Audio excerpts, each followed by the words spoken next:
Uganda's constitutional court on Wednesday upheld an anti-homosexuality law which imposes penalties of up to life in prison for consensual same-sex relations.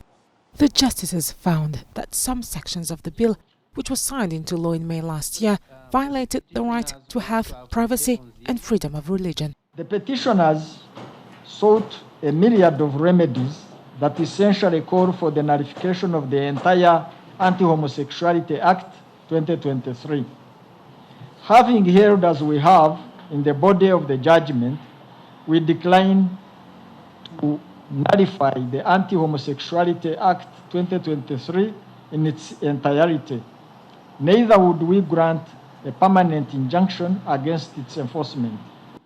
At the court session in Kampala, petitioners against the law included a journalist and a businessman and a human rights lawyer.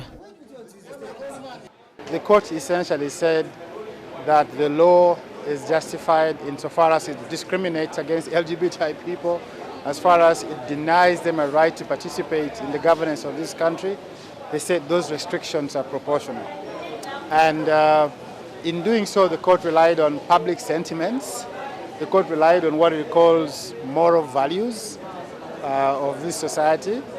And the court, by its decision, simply endorsed the discrimination of LGBTI individuals in this country. What we have witnessed in court is what I would call a temporary reversal in an overall strategic battle or strategic war against cultural bigotry and prejudice.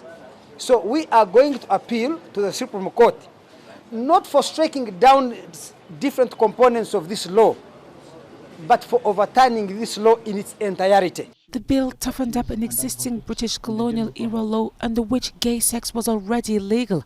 After the passing of the law, Uganda came under extreme backlash and suffered sanctions.